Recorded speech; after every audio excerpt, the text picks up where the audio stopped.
Esu Tomas, Arenos technologijų vadovas. Arenoje dirbu nuo 2015 administracijoje, o šiaip Arenoje žingsnius renku net nuo 2012.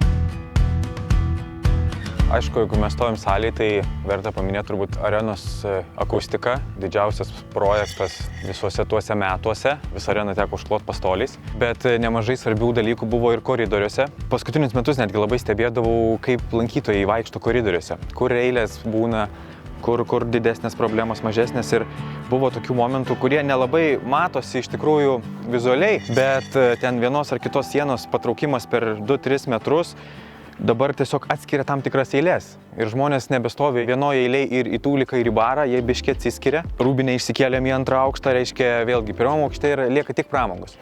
Ateini prie įėjimo aukšte, tai yra mūsų antras aukštas, nuskanuoji bilietą, praeini apsaugos patikrą, pasidedi rūbus į rūbinę ir apačion nusileidi tik pramogauti.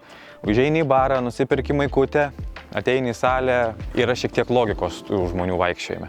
Tiesiau. Jo, kalbant apie įsimintinus įvykius, vienas tokių buvo turbūt pirmais mano darbo metais, kai dar buvau pakankamai žalias. Tikrai ne viską čia iš karto žinojau ir supratau. Tai buvo vienas privatus renginys, kurio metu man į arenos koridorius reikėjo paleisti iš salės didžėjaus muziką. Pasiėmiau tą signalą į viršų, į operatorinę, viskas tvarkoj, pasiklausiau, groja, bet į koridorių sistemą niekaip mane nepasileidžia. Ir vienaip ir kitaip ten bandau visokius būdus perkrauti sistemą, dar kažką ir atėjau čia prie stiprintuvų. Galvoju, gal čia kažkas negerai, čia žiūri visur, on, ready, viskas čia veikia, kažkas. Atsidariau šitą reikalą, laidai, viskas sujungta, viskas veikia.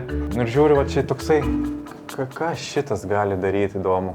Viskas jau išmaigyta, išspausta, pabandom šitą raudoną paspausti. Tuo metu, aišku, salėje repetavo atlikėjai iš vakaro, vedėjas, garsūs žmonės ir šitas mygtukas paleido pranešimą visiems evakuotis. Ponios ir ponai, prašome evakuotis. O jisai pasirodo, taip ir turi būti, kas minutę vėl kartojasi. Tai galiausiai kažkaip ten, dabar jau žinau, kaip tai padaryti, bet buvo reikalų. Man gal fainiausias buvo Aerosmithai, kažkaip gal, ten nieko įspūdingo nebuvo iš tikrųjų, nei technologiškai nieko, bet tiesiog kažkaip man įsiminė jisai. One Republicai fainas renginys buvo per Arenos 10 gimtadienį. Technologiškai buvo ir gražių tokių renginių. Ten, sakykime, per Džordanos Butkutės koncertą buvo pagamintos toksai pakankamai didelis mėnulis, kuris koncerto metu ant bėgio važinėjo į salės vidurį. Ten, aišku, buvo renginių ir su fontanais ir taip toliau. Buvo kažkuris Marijono Mikutavičiaus koncertas, Ore, man atrodo, vadinosi, kai visa scena buvo pakelta į orą. Mintis buvo tokia, kad žiūrovai ateina į salę ir nėra scenos. Jinai pakelta į orą. Tai tą idėją mes sužinom daug anksčiau, gal net keliais metais prieš. Galvojom, kad jūs turbūt biški nesveiki taip daryti, sceną su visa įranga, su visom grindim, su viskuo pakelti į viršų. Bet, kažkaip gavosi.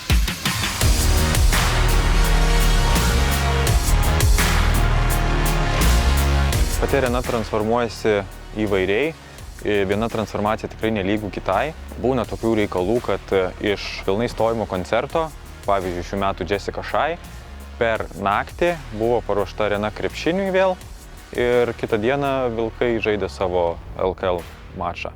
Būna ir sudėtingesnių dalykų, kaip pavyzdžiui ledo laukas. Ledo lauko tiesiog per naktį fiziškai neištirpinsi, kad ir ką tu bedarytum. Tai ten, aišku, reikia nusimatyti kelias dienas, kad tą ledą po biškį išdaužyti, išvežti į kiemą. Bet paprastos transformacijos tarp koncerto ir krepšinio arba nuo vieno koncerto prie kito, kai reikia, pasidaro. Aišku, ne visos yra lengvos. Dar nebuvo renginio, kad nespėtume. Depeche Mode, neprisimenu metų, 18 gal 13,660 žmonių. Užfiksau šitą skaičių, tikrai daugiau nesu matęs. Ką Depeche Mode darė labai protingą dalyką, mano nuomonė, tai jeigu pastebit stovimų koncertų metu, stovimo parterio gale būna operatorinė, pultinė. Tai jinai užima pakankamai daug vietos. Tai ką Depešai padarė, kad tos ekstra žmonės sutalpintų, tai jie tas pultinės pasidarė kraštuose, tokiuose kaip ir blind spotuose šiek tiek, ir tą didįjį centrą atidavė atsistot žmonėm. Pultas, kaip taisyklė, atsistoja maždaug 30 metrų nuo scenos, Arena yra 60 metrų, tai gaunasi ir už pulto dar lieka šiek tiek vietos. O už pulto vėlgi tu nematai nieko. Tai tų kvadratų ten susivalgo labai greitai. Papasakok, Tomai, apie darbuotojus, kokiuose renginiuose būna, kiek jų būna. Kadangi aš generuoju QR kodus, su kuriais personalas visas užeina pro tarnybinį įėjimą. Mažam renginiui, ten sakykime su 2-3 tūkstančiai žmonių, aš generuoju 200 kodų. Vilkų krepšiniui generuoju 400 kodų. Kas tavo paties darbe tau yra sudėtingiausia ir kas yra lengviausia? Apie sunkiausią tai turbūt nėra nieko sunkaus iš tikrųjų. Sunku būna projekto eigoje kažkokio. Atrodo, wow, padarysim. Tada susirašai darbų sąrašą, supranti, kad nebus taip paprasta, tada būna sunku morališkai. Bet tada sėdi po vieną darbą, darais ir tada vėl palengvėja, kai jau matai, kad tai veikia. O lengviausia tai rytais kavą ofise įsipiltų. Koks žmogus negalėtų dirbti šito darbo? Kuris darbą mato tik tai kaip pinigų šaltinį. Reiškia, kuris dirba tik tiek, kiek jam moka. Tai reiškia, nuo 8 iki 5 nespėjau, einu ir toj padarysiu. Tai taip nebūna. Pati mėgstamiausia vieta šioje didžiulėje arenoje? Einam parodysiu. Į areną atėjau 2015 metais ir nuo to laiko technologijos ženkliai pasikeitė. Tai arena irgi pristaikė prie jų ir toj vietoj, aišku, yra daug technikos, kurią irgi reikėjo pakeisti. Ne tik pačią techniką, bet ir pačios patalpos išplanavimą. Ten praleidau nemažai vakarų iš tikrųjų.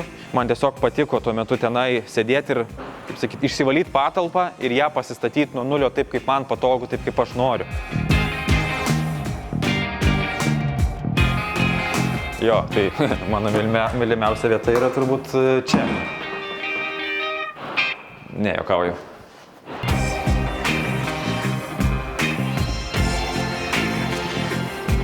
Va, šitą patalpą aš buvau visą išsivalęs ir persistačiau visiškai su kita įranga. Vėlgi tai nėra pakankamai gražu vien dėl to, kad tai viskas yra transformuojama ir reikalui esant gali būti panaudota salėje kaip operatorinė koncerto metu. Šiaip iš tikrųjų esam susidėję viską gan tvarkingai taip, kad pačių varžybų metu mums užtenka tik tai eiti pagal scenarijų ir spausti next. O toliau visas tas darbas pagal scenarijų yra sudėliojimas iš anksto dar prieš varžybas. Iš visų plaučių dabar triukšmą! Po intro klipo išsileidžiam žaidėjus. LED juosta ir kubas yra pilnai sinchronizuoti, nes kube rodom didesnį vizualą, LED juostoj rodom tik tai žaidėjo pavardę. Po to Lietuvos lygoj seka himnas, parodom vėliavą. Pačiose varžybose iš tikrųjų nėra čia nieko sudėtingo, sudėtinga yra pasiruošti, kad viskas įvyktų sklandžiai. Pamojuokit, jeigu norėtumėt marškėlių, pamojuokit. Tai kamerai tiem žaidimams reikalingi 2 žmonės. Tai vienas sėdi čia ir prie šito monitoriaus su šituo pulteliu parinkinėja žmonės. Į dance camą pašokt labiau orientuojam į vaikus. Karaoke kamerą labiau orientuojam gal į moteris, nes pastebėjom, kad vyrukai nelabai mėgsta žiopčiot pagal muziką.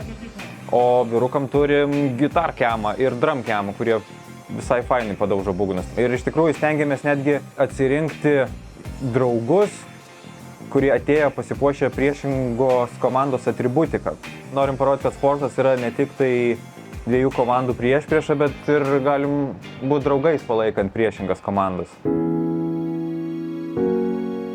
Ko palinkėtumėt arenai 20-mečio proga? Iš tikrųjų turbūt toliau daryti tai, ką arena ir daro.